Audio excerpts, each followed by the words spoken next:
Welcome to the Company of Dads podcast, where we explore the sweet, silly, strange, and sublime aspects of being a lead dad in a world where men, or the go-to parent, aren't always accepted at work, among their friends, or in the community for what they're doing. I'm your host, Paul Sullivan. Our podcast is just one of the many things we produce each week at the Company of Dads. We have various features, including the Lead Dad of the Week. We have our monthly meetups. We have a new resource library for all fathers. The one-stop shop for all of this is our newsletter, The Dad. So sign up today at thecompanyofdads.com/The Dad. Today, our guest is Anthony Franzese, a digital health expert and new dad. He's also the host of the Successful Working Parent podcast. His wife is a school principal whose schedule is completely inflexible. Want a vacation? Wait until school's out. Anthony, on the other hand, works in sales, which has afforded him some autonomy over his day-to-day life. This has led him to become the lead dad to their young daughter. He's also a former lead dad of the week. Welcome, Anthony, to the Company of Dads podcast. Oh, thanks for having me. What an intro. What did it? Yeah, we specialize in good intros. You know, Yeah. we want everything to start off nicely. I mean, you got a great podcast voice. I don't know if people tell you that, but you got a great one. I'm an only child, so I'm a sucker for flattery. So at Okay. any point, just intersperse it throughout the podcast. We'll be fine. Noted. What did you think fatherhood was going to be like when your wife was pregnant? You know, versus what it actually became. Okay, so this is sometimes controversial when I say this, but I feel like people made it seem like it was going to be really so hard to be a parent, and it is in some ways, but I don't think it's as bad as everybody made me feel like it was going to be. And I felt like it was, and I think it's got a bad rep out there, and so to answer your question, I thought it was going to be feeling like a zombie for a very long time and just losing all, freedoms and sense of myself and never seeing my friends and just, all the things that you hear. And that stuff does happen in some ways, but I think the joy of parenthood far outweighs any of those things. And I think that those things aren't really as bad as people make you feel like they are.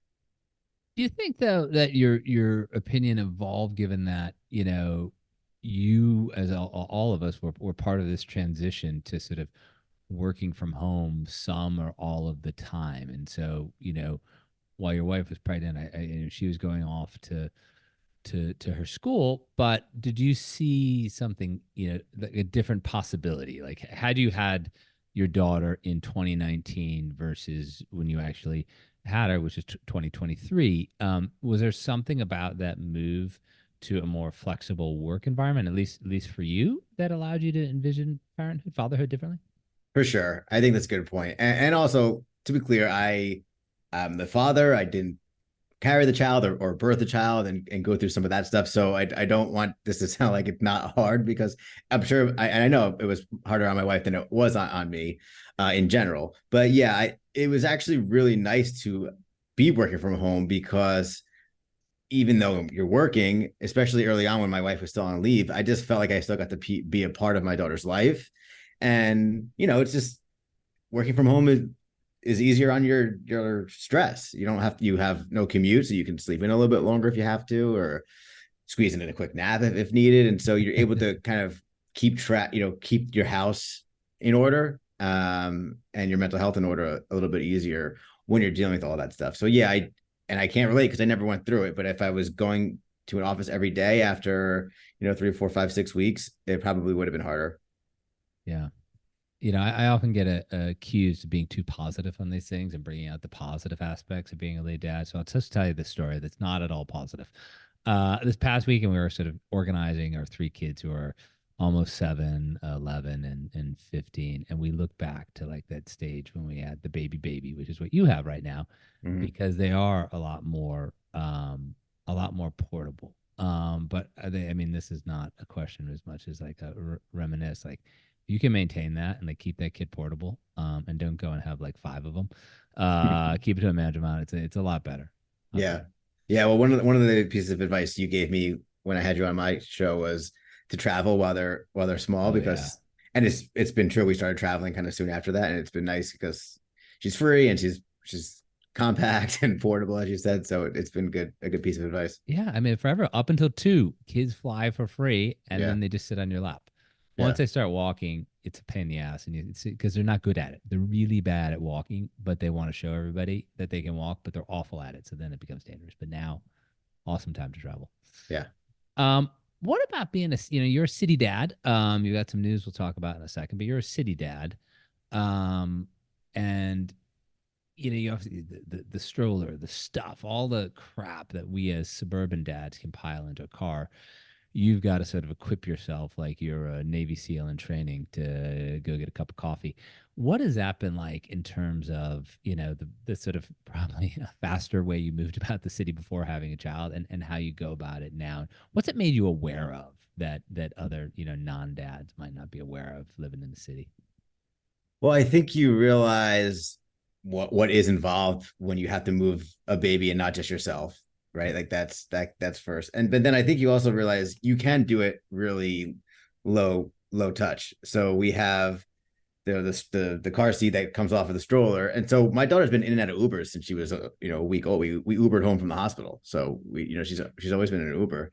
What's her rating? Like, how many stars is your daughter getting from the Uber drivers? Is she highly rated? She's brought her overall rating down quite a bit, unfortunately. So we're gonna have to maybe start a new account at some point. But yeah, you strap in the. So we don't even use the base, right? We strap the seatbelt around the car seat, throw everything in the trunk, and so we're getting used to that. I think that you you become more aware of like the dangers of the world when you're walking a little baby down the street in the city, which I think you might take for granted elsewhere. When you become a dad or a parent in general, you become instantly aware of like, oh, this really fragile being now needs my protection. And then when you're walking around Manhattan, you're like, everything could kill us. So I think that has been, part of the discussion with my wife about maybe we should, go to the burbs at some point. Because yeah, it's a jungle out there. Yeah. And that's the next part here. But before we went on air, you were telling me that you're making the move. You're making the move to the land of milk and honey, otherwise known as the suburbs. That's going to be an adjustment. We can never know what we're going to do until we actually do it. But what's precipitating that, and how do you hope to sort of, recreate the sort of work dad life that you've created in your city apartment? Yeah. So even more than some of the logistics we just talked about, it's actually just quite expensive to live, Yeah. fairly comfortably in the city, between the larger apartment that you need and daycare or whatever your childcare is. It's just our overhead went up, quite a bit, exponentially in the last year. So that's been really one of the bigger drivers. It's just the amount of space you get for the money, and even just two train stops outside of the city. I think that the adjustment's going to be tough. I mean, we were talking about the adjustment into parenthood being tough, but being a suburbanite from being a city guy for almost 20 years, I think that's going to be tough too. So I think we're going to be, trying to focus on the positive of our daughter having more space, the ability to play more freely in various areas, and just more greenery. I think that when it comes to working, it's going to take a while to get into a routine, because there's going to be more driving to childcare now, and just trying to figure out how best to manage all that. My wife also was going to be potentially taking on a role that does give her the ability to work from home once or twice a week. So that would be interesting. But then we're going to have to figure out how we both work from home together all day. All right, that's fair enough. Yeah. Talk to me about this. Before you had your daughter, you had one job. You kept that job for a while, and recently you got a new job. How has being a father factored in to the career decisions that you've made? So when I became a father, I felt really pulled in two directions of this desire to be with my daughter more. Like, nothing's more important than that, but also this desire to provide for her, take care of her, right? So that that involves hard work, right? So on the one hand, it's like you want to work hard to provide for her, but the more you're working, the less you're with her. So there's sort of these two opposing poles. I like sales, and as you mentioned in the beginning, it does give me some autonomy over my schedule, and so that's something that I'm sticking with because the ability to work from home and create my schedule a bit gives me the flexibility to take care of things around the house, drop my daughter off and pick her up from daycare, and you know if she's sick, take care of her and things like that. But I will say with that, there's a very clear goal that I have to achieve in sales, and so I could take the whole week off if I really want to, but I then if there's no number at the end that I've achieved, then it's pretty clear, you know, that I've not reached a goal and that there's repercussions to that.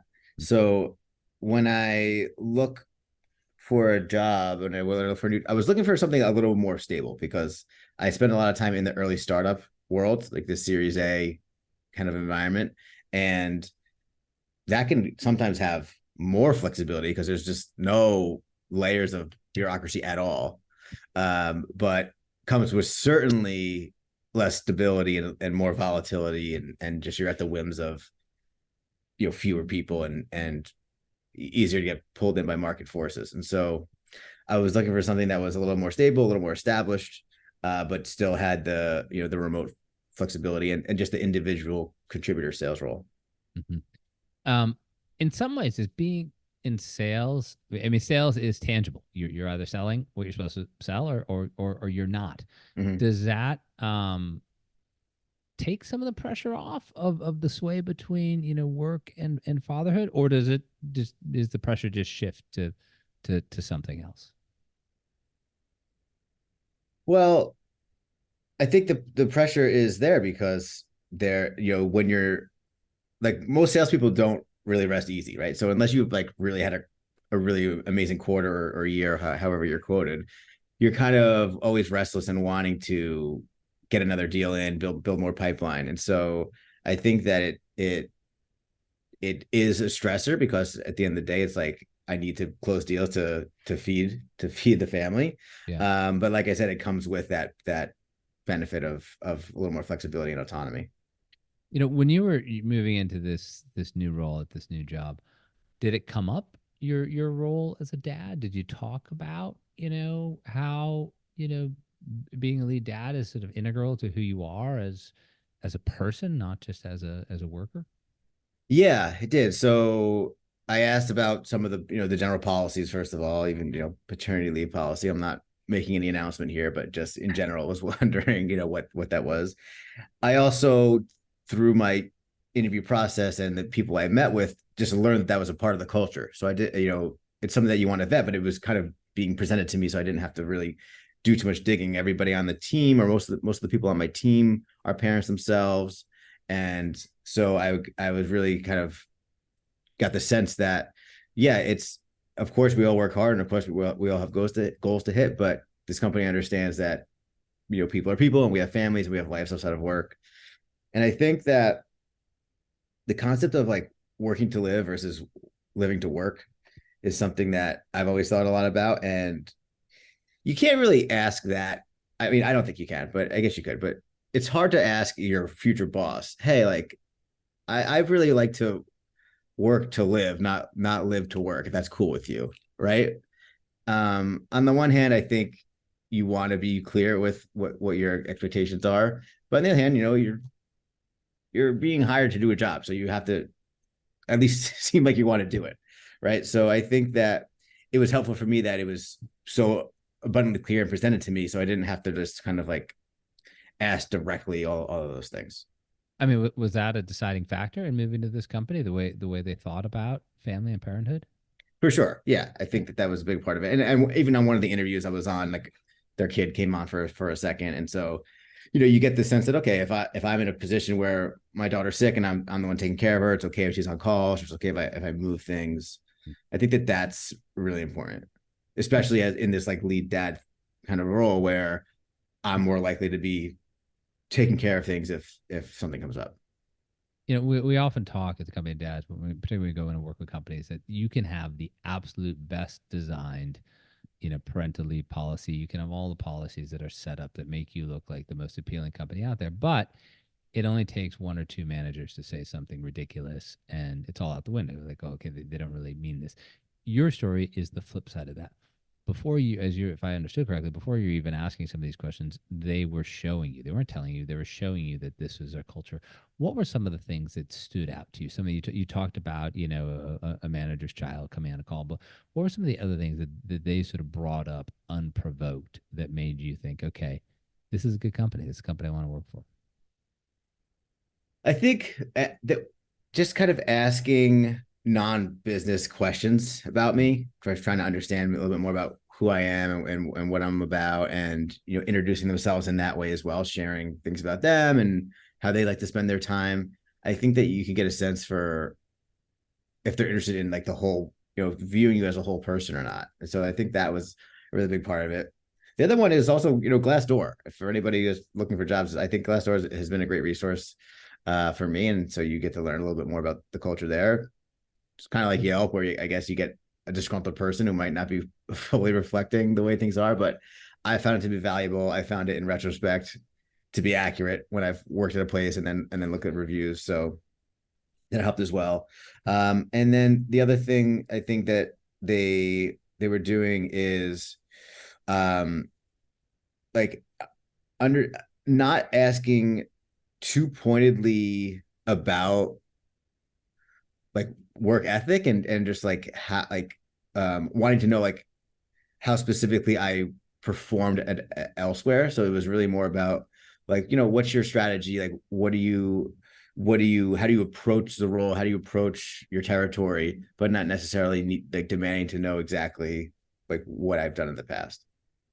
That's great. That's important. Let's pivot for a second and talk about your podcast that focuses, as the title says, successful working parents. You've done a bunch of these now. I was fortunate enough to be a guest. I thoroughly enjoyed it.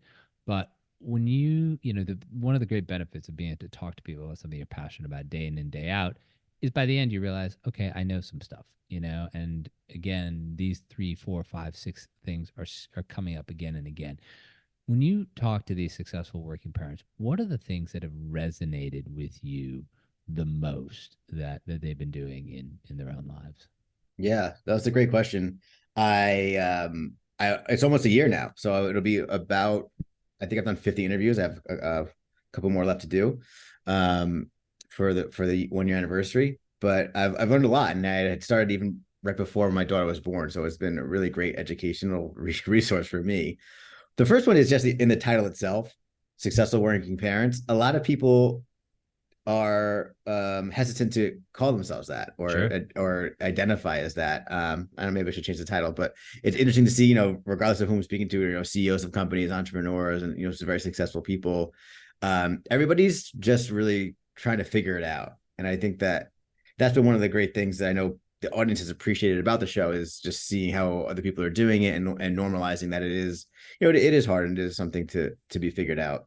Some of the things that come up a lot are on that note, people saying like being okay with not being okay, or like not being an A+ in everything. Again, if people are successful, they had a successful career. I think it's hard to then transition into parenthood where you don't feel like you're a rock star parent, and then you're also not a rock star employee anymore or a rock star business person anymore. So that's a big one. Just being able to raise your hand and ask for help, I think is important in life in general, and it definitely is something that all these working parents have shared. And then time management. How do they block off their time? Do they schedule like actual self-care into their day? Do they have some arrangement with their partner where they take turns doing things for themselves? Or how are they able to control their calendar in a way that gives them some sense of flexibility, or just sanity that they have it under control? The last one is really intriguing to me because we've talked a lot about people who are leading by calendar at work Yeah. and by parenting publicly. It can have an outsized impact upon your equivalents, your superiors, your subordinates. But when you talk to these successful working parents, how are they calendaring in time for themselves? How do they value whatever form that takes? How do they value that versus an obligation at work, an obligation, in parenthood? I mean, there are a lot of fun things we do with our children, but there are also a lot of obligations, things you just have to do. How do they fit in that time to sort of recharge? Yeah. Well, so first of all, it goes back to what we were saying before. It is something that should be modeled from the top down, right? So like when you're vetting a company and you see, when your manager your manager puts kids graduation on their calendar, or whatever it is that they're blocking off, you get a sense that, okay, it'll be supported when I do that. I think that the transparent calendar is a big thing, and so people are putting what they're doing, even if it's yoga at 11 a.m., right? So I think that having that level of calendar transparency, it does have to, I think, be supported from the top down, so that people feel like it's okay to show that, hey, like I'm working all week and I'm taking 45 minutes out on Thursday for myself, and it's not a big deal, right? So I think that giving people the encouragement to do that is a big one. And then I think it's also in the culture of, okay, what are like meetings I can't move or shouldn't, right? And for most part, people Right. can move things. I talked to a surgeon who it's a lot harder for him to move his meetings, but for the most part, things can be moved. So like, yeah, what would I not want to, or I should not move, or what can I, and what if it is okay to do asynchronously, or if I have my kid with me, is it okay? Like I have a couple meetings tomorrow where my daughter's actually a little under the weather, and I'm like, okay, well, these two meetings, I think it'd be okay if I have her with me, or I'm taking care of her during it. So I think building into the culture is really important. Transparency of the calendar, and just making, understanding what meetings can be blended and what meetings can't be. Fair to assume that the surgeon can't take a child to work. Is that like something they can't do? Can't do that either. Yeah. So that Yeah. was really interesting, because that conversation was about what they were referring to as the default parent, which is obviously similar to the lead dad, though in that case the mom was the default parent. Yeah. Uh, Anthony, this has been great. Let me ask you this question here. And your wife, we sort of talked her, she's principal of a high school.